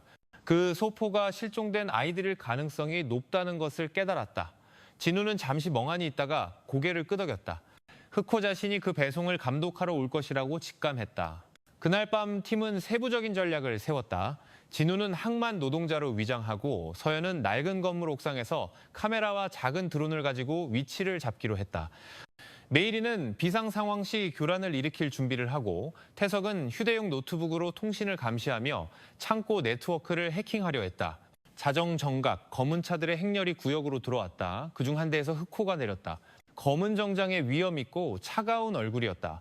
그는 무장한 부하들을 거느리고 자신감 있게 창고로 들어갔다. 노동자 복장을 한 진우는 나무 상자를 옮기며 의심을 사지 않고 접근하려 했었다. 옥상에 있던 서연이 작은 통신 장치를 통해 나지막한 목소리로 지시했다. 왼쪽에 경비 3명, 앞쪽 길은 안전하다고 말했다. 하지만 갑자기 탐조등이 회전하며 구역을 휩쓸었다. 짧은 사이렌이 울리고 감시 중이던 태석이 헤드셋을 통해 소리쳤다. 창고에 추가적인 동작 감지기가 설치되어 있었다. 진우의 위치가 발각되었다. 무장한 남자 몇 명이 창고문에서 나와 진우를 향했다. 확성기에서 무겁고 차가운 목소리가 한국어로 들려왔다. 숨을 수 있을 거라 생각했나? 우린 기다리고 있었다. 그것은 분명 흑호의 목소리였다. 진우는 거의 궁지에 몰렸다. 하지만 서연이 옥상에서 재빨리 움직였다. 그녀는 작은 드론을 날려 탐조등 하나에 충돌시켰다. 램프가 깨지면서 주변 지역이 부분적으로 어두워졌다. 그녀는 재빨리 통신을 통해 소리쳤다. 지금 진우가 오른쪽으로 움직일 시간이며 서비스 문이 열려 있다고 했다. 진우는 지시에 따라 달렸다. 경비 2명이 즉시 쫓았지만 갑자기 창고 서쪽에서 다른 경보음이 울렸다. 메일인이 낡은 차량 한 대를 시동 걸어 옆 담장에 충돌시켜 혼란을 일으켰고 경비들의 집중력을 분산시켰다. 만들어진 어둠 속에서 진우는 서비스 통로로 탈출하는 데 성공했다. 한편 서연은 계속해서 짧고 명확한 지시를 내렸다. 직진해서 왼쪽으로 돌아. 비상계단이 있어. 그녀가 말했다.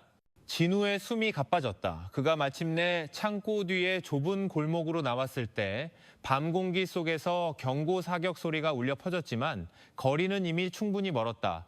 그들은 지친 얼굴이지만 저항의 불꽃으로 가득 찬 채 안전가옥에 다시 모였다. 진우는 여전히 땀을 흘리고 있었지만 그의 눈은 날카로웠다. 그는 그것이 단순한 정기 경비가 아니라 그들을 위해 특별히 준비된 함정이었다고 말했다. 그는 모든 움직임을 알려주는 배신자가 있다고 확신했다. 태석이 노트북 화면을 돌려 창고 네트워크와의 연결이 끊기기 전에 저장한 새로운 데이터를 보여주었다. 그곳에는 퍼시픽 노바 홀딩스가 단독으로 존재하는 것이 아니라 한 부처의 관료가 이끄는 서울의 한 교육재단과 연결되어 있다는 것이 명확히 보였다. 그 증거는 정부 내부 인사가 흑호의 네트워크를 보호하는 데 직접 관여했다는 것을 확증했다. 서연은 이를 갈았다. 범죄 조직뿐만 아니라 국민을 보호해야 할 공식 관료가 연루되어 있다는 사실에 역겨움과 분노를 느꼈다. 메일이는 그들을 한 명씩 쳐다보며 차가운 어조로 말했다. 그들의 임무는 이제 변했다. 단순한 언론인의 탐사나 비밀 조사가 아니라 정치, 경제, 심지어 국가기관의 촉수를 가진 괴물과의 전쟁이 되었다. 진우는 서서 창밖을 바라봤다. 여전히 밤의 불빛으로 붐비는 고배항을 보았다. 그는 단호한 목소리로 말했다. 그렇다면 더 강하게 반격해야 한다고. 단지 증거를 모으는 것이 아니라 조직 권력의 심장부를 공격해야 한다고. 침묵이 방을 감쌌다. 하지만 이번에는 그들을 묶은 것은 두려움이 아니라 계속 나아가려는 더욱 굳건해진 결의였다. 그날 밤 일본의 공기는 평소보다 더 무겁게 느껴졌다. 안전가옥 창문 너머로 이서연은 텅 빈 거리를 바라보며 가슴이 두근거렸다. 그녀는 창고에서의 함정 이후로 자신들이 더 이상 비밀 수사관이 아니라는 것을 알았다. 그들은 이제 사냥감이 되었다. 박진우는 의자에 앉아 눈을 뜨고 있었다. 몸은 분명히 지쳤지만 그들은 우리가 생각하는 것보다 더 빨리 올 거야. 그가 짧게 말했다. 내내 노트북 화면을 응시하던 한태석이 마침내 고개를 들었다. 퍼시픽 노바 홀딩스 서버의 새로운 보안층을 뚫었습니다. 그가 낮지만 단호한 목소리로 말했다. 장관급 관료의 이름이 언급된 문서가 있습니다. 암호를 사용했지만 거래 패턴이 무시하기에는 너무 명확합니다. 의심의 여지 없이 이 사람이 흑호의 방패막이 역할을 하고 있습니다. 방은 조용해졌다. 서연은 화면을 바라보며 눈이 휘둥그레졌다. 장관이라니. 단지 작은 관료나 사업가가 아니었다. 태석은 고개를 끄덕였다. 네, 이건 단순한 마피아가 아닙니다. 범죄와 권력의 공생관계입니다. 하지만 그들이 더 이야기하기도 전에 갑자기 아파트 불이 꺼졌다. 선풍기 소리만 멈추고 짙은 어둠이 남았다. 진우는 즉시 일어나 허리에서 작은 권총을 꺼냈다. 우리를 찾았어. 그가 속삭였다. 메일이는 재빨리 커튼 틈으로 엿보았다. 멀리서 검은 차 2대가 길끝에 멈춰섰다. 몇몇 남자들이 내려 건물로 빠르게 다가왔다. 시간이 없어. 메일인이 긴장된 목소리로 말했다. 진우가 앞장서서 모두를 비상계단으로 이끌었다. 그들은 소리를 내지 않으려 했으며 층계를 내려갔다. 하지만 1층에 거의 다다랐을 때 아래에서 무거운 군화 소리가 들려왔다. 서연은 숨을 참았다. 얼굴이 창백했다. 진우가 2층으로 돌아가 작은 창문 뒤에서 기다리라는 신호를 보냈다. 그들은 남자들이 흩어지는 것을 보았다. 일부는 계단을 오르고 다른 이들은 정문을 포위했다. 거의 이성을 잃을 뻔했다. 떨리는 그녀를 진우가 짧게 쳐다보며 속삭였다. 나를 따라와. 그들은 뒷골목을 향한 좁은 발코니로 기어갔다. 옅은 비가 내리기 시작해 바닥이 미끄러웠다. 진우가 먼저 뛰어내린 후 서연과 메일인을 도왔다. 노트북을 든 태석이 힘겹게 쇠 파이프를 타고 내려왔다. 하지만 서연이 땅에 발을 디딘 순간 무장한 남자 중 하나가 그들을 발견했다. 어이! 그가 소리쳤다. 2발의 경고 사격이 울려 퍼졌다. 서연은 비틀거리며 거의 넘어질 뻔했고 순식간에 남자 하나가 다가와 그녀의 손을 잡으려 했다. 서연은 비명을 질렀고 몸이 뒤로 끌려갔다. 진우는 본능적으로 달려들어 남자의 얼굴을 강하게 가격해 쓰러뜨렸다. 그는 재빨리 서연을 끌어당겨 달리게 했다. 멈추지 마! 그가 소리쳤다. 숨이 찼다. 심장이 터질 것 같았지만 그녀는 점점 거세지는 빗속을 계속 달렸다. 메이린이 오직 그녀만이 아는 좁은 골목으로 길을 안내했다. 불법 노동자들이 자주 사용하는 탈출로였다. 그들은 항구 외곽에 텅 빈 낡은 창고로 탈출하는 데 성공했다. 모두의 숨이 찼고 옷은 흠뻑 젖었다. 서연은 벽에 기대 앉았다. 얼굴은 거의 잡힐 뻔한 충격으로 여전히 창백했다. 진우는 걱정스럽게 그녀를 쳐다보며 더 부드러운 목소리로 말했다. 괜찮아? 서연은 눈에 아직 눈물이 고여 있었지만 조용히 고개를 끄덕였다. 나 정말로 목숨이 거의 끝나는 줄 알았어. 진우는 그녀의 어깨를 두드렸다. 바로 그게 우리가 지면 안 되는 이유야. 한편 태석은 다시 노트북을 켰다. 젖었음에도 불구하고 그는 정전 직전에 다운로드한 문서를 보여주었다. 이것 보세요. 그가 말했다. 그 관료의 암호명은 이웃나라의 보건부 장관을 가리킵니다. 그가 연구 샘플로 보내진 장기와 뼈의 이동에 대한 특별 허가를 내주었습니다. 서연은 말을 잃었다. 생명을 지켜야 할 자들에 의해 이 모든 것이 보호받고 있었다니.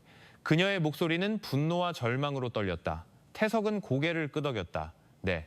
그리고 더 나쁜 것은 서울의 허가 문서와 동일한 전자서명이 있다는 겁니다. 국가 간의 협력이 있었다는 뜻입니다. 진우는 서서 날카로운 눈으로 화면을 응시했다.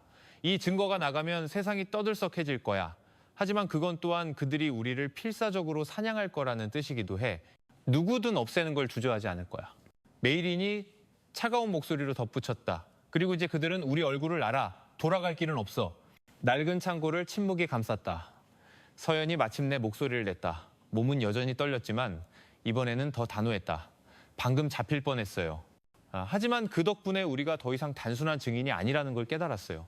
우리는 이미 전투의 일부가 되었어요. 만약 내가 쓰러져야 한다면 저항하다 쓰러지고 싶어요. 진우는 그녀를 오랫동안 바라보다 고개를 끄덕였다. 그럼 계속하자. 우리는 단지 그 아이들을 구하는 게 아니야. 뿌리까지 파헤치는 거야. 밤은 깊어갔다. 멀리서 순찰차 사이렌 소리가 들려왔다. 아마도 그들을 찾고 있을 것이다. 하지만 그 창고 안에서 네 사람의 결의는 더욱 굳어졌다. 그들은 게임이 더 위험한 수준으로 올라갔다는 것을 알았다. 그리고 그 모든 것 뒤에서 흑호의 그림자는 마치 모든 걸음을 감시하듯 점점 더 커지고 가까워지고 있었다. 다음날 아침, 그들이 숨어있던 낡은 창고의 지붕 틈새로 햇빛이 비쳤다. 박진우는 밤새 잠을 자지 않아 눈이 충혈된 채 여전히 깨어 있었다. 이서연은 그의 옆에 앉아 무릎을 끌어안고 멍한 표정을 짓고 있었다. 한태석은 물에 젖었던 노트북을 수리하느라 바빴다. 한편 메이리는 자신이 가져온 작은 장치로 현지 라디오 통신을 엿듣고 있었다. 여기 계속 숨어 있을 수는 없어. 진우가 쉰 목소리로 말했다. 곧 우리를 찾아낼 거야. 태석은 고개를 들지 않고 고개를 끄덕였다. 알아요. 하지만 지금 서울로 돌아갈 수도 없어요. 우리 이름은 이미 수배자 명단에 올랐을 겁니다. 유일한 방법은 그들의 영향권 밖에 있는 아직 믿을 수 있는 동맹을 찾는 겁니다. 메이린이 그들을 차례로 바라봤다. 인터폴에 오랜 지인이 있어요. 인신매매 사건을 담당했던 수사관이죠. 그와 연락할 수 있다면 기회가 있을지도 몰라요. 하지만 그는 확실한 증거 없이는 움직이지 않을 겁니다. 서연이 고개를 들었다. 증거는 있잖아요. 자금 흐름, 위조 허가 문서, 심지어 흑호의 음성 녹음까지. 태석, 그건 대중의 여론을 뒤흔들기에는 충분하지만 작전의 심장부를 타격하기에는 부족해. 그들이 부인할 수 없는 무언가가 필요해. 관료의 이름을 조직과 직접적으로 묶는 무언가가. 진우는 서서 서성거렸다. 좋아, 그 증거를 찾아야 해. 하지만 조심해, 우리의 모든 걸음은 이미 감시당하고 있어. 갑자기 메이린이 작은 라디오를 내밀었다. 희미하게 무거운 목소리가 들려왔다. 중국어 대화였지만 그녀는 즉시 번역했다. 그들은 우리가 아직 일본에 있다고 알고 있어. 어젯밤 아파트에서 도망친 4명의 그룹을 언급하고 있어. 그건 분명 우리야. 서연은 침을 삼켰다. 몸이 굳어졌다. 그럼 우리 인원수도 누가 함께 있는지도 아는 거네요. 태석이 씁쓸한 어조로 덧붙였다. 또 정보가 샜군. 국제기구 내부에 그들에게 알려주는 사람이 있어. 그들은 마침내 정오 전에 항만 노동자로 위장하고 움직이기로 결정했다. 그들은 작은 화물선을 타고 한국으로 향했다. 짧은 여정은 긴장으로 가득했다. 서연은 바다를 바라보며 앉아 있었다. 그녀의 생각은 복잡했다. 어젯밤 거의 잡힐 뻔했던 순간을 떠올렸다. 두려움은 여전히 남아있었지만 이제는 더 큰 투지가 생겼다. 그들이 이기게 두지 않을 거야. 그녀가 스스로에게 속삭였다. 가까이 앉아있던 진우가 그 말을 듣고 따뜻한 시선으로 돌아봤다. 네가 생각하는 것보다 훨씬 더 강해졌어. 한국에 도착하자마자 그들은 렌터카를 타고 메이린의 오랜 연락책이 소유한 안전가옥으로 향했다. 그곳에서 태석은 다시 노트북을 켜고 디지털 흔적을 확인했다. 뭔가 찾았어요. 그가 갑자기 말했다. 서울 내부에서 퍼시픽 노바 서버로 전송된 암호화된 메시지가 있습니다. 코드가 경찰 특수부대의 것과 일치합니다. 진우는 긴장했다. 특수부대라고? 그 말은 민간 관료뿐만 아니라 보안기관에서도 정보가 새고 있다는 거군. 서연은 주먹을 꽉 쥐었다. 숨쉬기가 점점 더 어려워졌다. 그럼 정말로 보호해야 할 자들 사이에 배신자가 있는 거였어. 메이린이 심각한 얼굴로 덧붙였다. 그리고 그건 당신들이 서울과 통신할 때마다 당신들의 위치가 흑호에게 즉시 유출된다는 뜻입니다. 밤에 그들은 새로운 계획을 세웠다. 진우는 일반 네트워크가 아닌 개인 위성 회선을 통해 메이린의 인터폴 연락책에게 연락하기로 결정했다. 연결은 한 남자의 목소리가 들리기 전에 천천히 잡음이 섞여 있었다. 마커스입니다. 누구시죠? 메이린이 재빨리 자신의 신분과 그들이 처한 상황을 설명했다. 마커스는 오랫동안 침묵하다가 말했다. 당신들은 거대한 힘과 싸우고 있군요. 도와줄 수는 있지만 반박할 수 없는 증거를 가져와야 합니다. 이 보안 서버로 문서를 보내주세요. 태석은 즉시 퍼시픽 노바의 데이터, 자금 흐름, 그리고 위조 허가 문서를 업로드했다. 몇 분 후 마커스가 다시 목소리를 냈다. 이것은 공식적인 조사를 시작하기에 충분합니다. 하지만 조심해야 합니다. 만약 고위 관료가 연루된 것이 사실이라면 국제 네트워크에도 침투가 있다는 뜻입니다. 저 외에는 아무도 믿지 마세요. 그 대화는 작은 희망을 주었지만 동시에 더 큰 위기감을 안겨주었다. 진우는 동료들을 바라봤다. 동맹이 생겼지만 길은 아직 멀어. 그들은 더욱 거세게 추격할 거야. 바로 그때 안전가옥 밖에서 엔진 소리가 들려왔다. 메이린이 즉시 불을 끄고 조용히 하라는 신호를 보냈다. 창문 너머로 두 대의 차가 멈춰서는 것을 보았다. 무장한 몇몇 남자들이 내려 건물을 포위하며 움직였다. 어떻게 이곳을 알았지? 서연이 당황하여 속삭였다. 태석은 고개를 저었다. 얼굴이 창백했다. 마커스와 우리만 아는 곳인데 아니면 배에서부터 우리를 따라온 다른 잠입자가 있었을지도. 진우는 깊은 숨을 내쉬고 단호하게 속삭였다. 여기서 버틸 수는 없어. 완전히 포위되기 전에 나가야 해.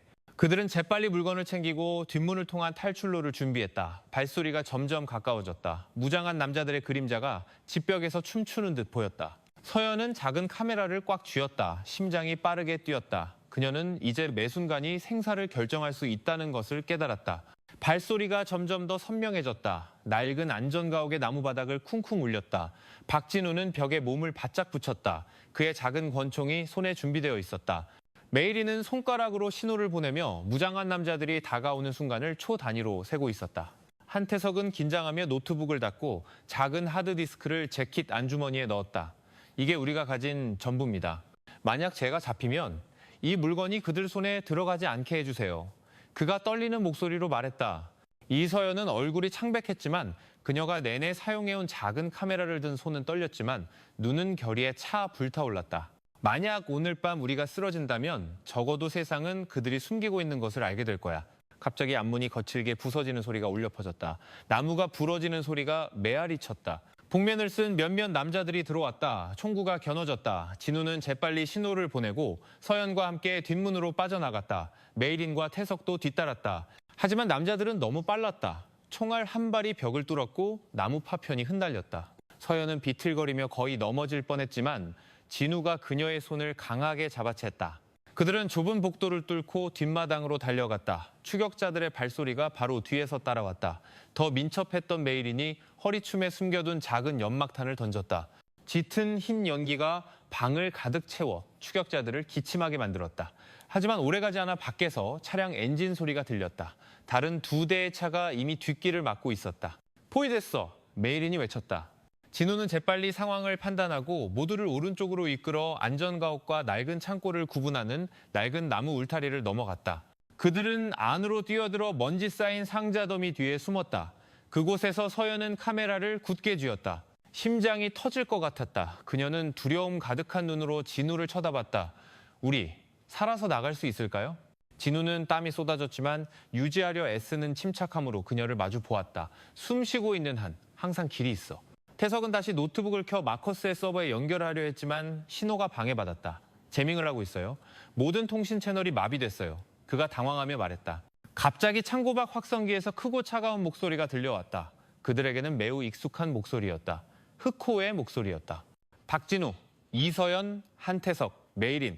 안에 있는 거 안다. 소란을 많이 피웠더군. 하지만 이 게임은 오늘 밤 끝날 것이다. 빈손으로 나오거나 아니면 천천히 죽게 될 거다. 그 목소리가 메아리 치며 심장을 찔렀다. 서연은 입을 막았다. 몸이 떨렸다. 우리 이름을 하나하나 다 알고 있어. 진우는 주먹을 꽉 쥐었다. 눈은 분노로 불탔다. 그 말은 우리가 그를 충분히 괴롭혔다는 뜻이야. 우리가 그를 무너뜨릴 수 있다는 걸 알기 때문에 멈추길 원하는 거야. 메이리는 작은 틈으로 엿보며 수십 명의 무장한 남자들이 창고를 포위한 것을 보았다. 정문으로 나가면 죽어. 여기 있으면 잡히고. 진우는 주위를 둘러봤다. 그리고 그의 시선은 낡은 나무 바닥에 멈췄다. 그는 가볍게 두드려보자 울림이 들렸다. 지하실이 있어. 그가 말했다. 그들은 재빨리 나무판을 열고 작은 터널로 이어지는 낡은 계단을 발견했다. 말없이 그들은 한 명씩 내려갔다. 연기와 먼지가 공기를 가득 채웠지만 적어도 그것은 그들에게 탈출구를 제공했다. 하지만 그들이 바닥판을 다시 닫는 순간 창고를 뒤흔드는 총소리가 시작되었다. 흑호의 부하들이 나무 상자들을 파괴하며 무차별적으로 총을 쏘았다. 서연은 울음을 참으며 몸을 숙였다. 진우는 그녀를 감싸 안으며 속삭였다. 포기하지 마. 넌 네가 생각하는 것보다 강해. 그들은 좁고 어둡고 답답한 터널을 기어갔다. 태석은 데이터가 담긴 하드디스크를 보호하려 애썼고 메이리는 작은 불빛을 켰다. 터널은 마침내 그들을 창고 뒤에 작은 강가로 이끌었다. 밖으로 나오자 습한 밤 공기가 그들을 맞았다. 그들은 덤불을 뚫고 달렸다. 멀리서 추적견들의 짖는 소리가 들려오기 시작했다. 서연은 피곤해서 또 넘어질 뻔했지만 이번에는 이를 악물고 버텼다. 짐이 되지 않을 거야. 그녀가 큰 소리로 말했다. 진우는 그 강인함에 자랑스러워하며 돌아봤다. 그들이 마침내 작은 부두에 도착했을 때 태석은 아직 보관하고 있던 휴대용 위성 신호에 노트북을 연결했다. 숨을 헐떡이며 그가 말했다. 퍼시픽 노바 서버에서 추가 파일을 구하는 데 성공했어요. 흑호와 부처 관료의 회의 영상 기록입니다. 이게 황금 증거예요. 서연은 눈이 휘둥그레졌다. 그 영상. 그건 그들 모두를 무너뜨릴 수 있어. 진우는 존경심을 담아 태석을 바라봤다. 넌 방금 우리에게 최종 무기를 줬어. 하지만 그 기쁨은 잠시였다. 어두운 밤 너머로 고속정 소리가 다가왔다. 하얀 탐조등이 수면을 휩쓸며 그들을 정확히 비췄다. 확성기 소리가 다시 들려왔다. 이번에는 더 가깝고 차가우며 위협으로 가득했다. 도망칠 곳은 없다. 오늘 밤 너희는 저항하려는 자들에게 본보기가 될 것이다. 그것은 흑호의 목소리였다. 이번에는 추격하는 배에서 직접 들려왔다. 진우는 동료들을 바라보며 단호하게 말했다. 이게 끝이라면 함께 맞서자. 하지만 흑호가 진짜 누구인지 세상에 알리기 전에는 죽지 않을 거야. 남은 힘을 다해 그들은 부두에 묶여있던 작은 배에 올라 탐조등 빛을 피해 힘껏 노를 저었다. 물결이 거세지고 적의 배 엔진 소리가 점점 더 가까워졌다. 추격전은 이제 막 시작되었고 한국의 밤은 그들이 이전에는 느껴보지 못했던 긴장의 불꽃으로 타오르고 있었다. 그들이 탄 작은 배는 파도에 심하게 흔들렸고 흑호의 고속정은 점점 더 가까워졌다. 탐조등 빛이 어두운 밤을 꿰뚫었다. 박진우는 온 힘을 다해 노를 저었다. 땀이 머리에서 떨어지는 빗물과 섞였다. 이서연은 뒤에 앉아 카메라를 꽉 쥐고 추격하는 배를 계속해서 돌아봤다. 메이리는 마지막 남은 총알로 작은 권총을 준비했고 한태석은 노트북 위에 몸을 숙였다. 그의 손가락이 빠르게 움직였다. 지금 그 영상을 보내겠습니다. 그가 떨리는 목소리로 말했다. 우리가 죽더라도 세상은 진실을 알게 될 겁니다. 휴대용 위성 신호가 약하게 깜빡였다. 계속되는 방해가 덮쳐왔다. 진우가 소리쳤다. 서둘러. 태석, 시간이 얼마 없어. 적의 배에서 나온 확성기 소리가 다시 차갑고 조롱 섞인 어조로 들려왔다. 나를 이길 수 있을 거라 생각하나? 이 세상은 권력자들의 것이다. 너희는 작은 졸에 불과해. 그것은 폭풍우 속에서 울려 퍼지는 흑호의 목소리였다. 진우는 탐조등 빛을 향해 고개를 돌렸다. 그의 눈은 분노로 불탔다. 우리가 작은 졸일지도 모르지 그가 중얼거렸다. 하지만 졸도 왕을 잡을 수 있어. 갑자기 총탄 세례가 배 주위의 물을 때렸다. 높은 물보라가 사방으로 튀었다. 서연은 두려움의 비명을 참으며 몸을 숙였다. 메이린이 2번 반격했다. 적의 배가 잠시 피하게 만들기에 충분했다. 태석이 마침내 소리쳤다. 전송 완료. 영상이 마커스의 서버로 들어갔습니다. 그가 국제 언론에 퍼뜨릴 겁니다. 마치 그 소식을 들은 듯 흑호는 격분했다. 그의 배는 더 공격적으로 다가와 작은 배를 들이받으려 했다. 진우는 간신히 키를 조종하며 급회전했고 배는 거의 뒤집힐 뻔했다. 물이 들어와 배를 더욱 무겁게 만들었다. 계속 이렇게는 안 돼. 서연이 비명을 질렀다. 진우는 주위를 둘러봤다. 그리고 그의 눈은 멀리서 반짝이는 빛을 포착했다. 해양경찰 순찰선의 불빛이었다. 마커스가 약속을 지켰다. 비밀 경로를 통해 그는 이미 국제당국에 신호를 보낸 것이었다. 요란한 사이렌이 울려 퍼지고 몇 분 안에 순찰선이 빠른 속도로 다가왔다. 그들의 탐조등이 흑호의 배를 막아섰다. 정지하라는 경고 음성이 들려왔다. 하지만 흑호는 포기하지 않았다. 그의 배는 급하게 방향을 틀어 마지막 총탄 세례를 퍼부었다. 총알 한 발이 진우의 어깨에 밝혔고 그는 비틀거렸다. 서연은 비명을 지르며 흐르는 피를 막으려 애썼다. 메이린과 태석이 진우를 뒤로 끌어당겼다. 한편 순찰선은 더 큰 경고 사격을 가했다. 그 혼란 속에서 흑호는 이미 기다리고 있던 다른 작은 배로 뛰어내려 어두운 바다 쪽으로 도망쳤다. 그는 미스터리의 흔적을 남긴 채 그렇게 사라졌다. 몇 분 후 순찰선은 진우와 팀을 구조했다. 배의 갑판 위에서 서연은 부상당한 진우의 손을 잡고 앉아 있었다. 그녀의 눈물은 비와 섞였다. 진우는 얼굴이 창백했지만 약하게 미소 지었다. 우리가 해냈어. 증거는 나갔어. 그가 말했다. 태석은 고개를 끄덕이며 노트북 화면을 보여주었다. 국제 언론은 이미 흑호와 부처 관료의 회의 영상을 보도하고 있었다. 세상이 떠들썩해졌고 시위가 터져나왔으며 대규모 조사가 시작되었다. 그리고 흑호의 네트워크는 조금씩 무너져 내렸다. 몇 주 후 진우는 자신이 입원한 병원 발코니에 섰다. 어깨에는 아직 붕대가 감겨 있었지만 몸은 더 좋아졌다. 서연이 다가와 그의 옆에 섰다. 그들은 주황빛으로 물든 저녁 하늘을 바라봤다. 후회해요? 서연이 나지막한 목소리로 물었다. 진우는 희미하게 미소 지었다. 아니, 흑호는 놓쳤지만 우리는 세상의 눈을 뜨게 했어. 그건 1000번의 작은 승리보다 더 가치 있는 일이야. 서연은 깊은 한숨을 내쉬었다. 이 모든 것에서 많은 것을 배웠어요. 두려움은 오직 마음에서 태어난 용기로만 이길 수 있다는 것을요. 메이린이 여러 나라 정부가 배신자들로부터 기관을 정화하기 시작했다는 소식을 가져왔다. 길은 아직 멀었지만 태석은 마커스가 그들의 영상이 국제재판에서 주요 증거가 될 것이라고 확신했다고 덧붙였다. 세상은 마침내 권력에 가면 뒤에 숨어있던 어두운 네트워크가 있다는 것을 보게 되었다. 그날 밤 네 사람은 함께 앉았다. 진우는 단호한 목소리로 말했다. 이 싸움은 아직 끝나지 않았어. 권력을 위해 인간성을 파는 사람이 있는 한 항상 맞서 싸워야 할 사람이 있을 거야. 그리고 그게 우리의 임무야. 서연은 그를 오랫동안 바라보다 고개를 끄덕였다. 그녀의 눈에는 더 이상 두려움이 없었고 오직 확신의 빛만이 있었다. 밖에서는 밤바람이 부드럽게 불었다. 세상은 아직 범죄의 그림자로 어두울지 모르지만 그들에게는 끝에서 작은 빛 하나가 나타났다. 용기, 희생, 그리고 진실은 영원히 묻히지 않을 것이라는 믿음에서 태어난 빛이었다.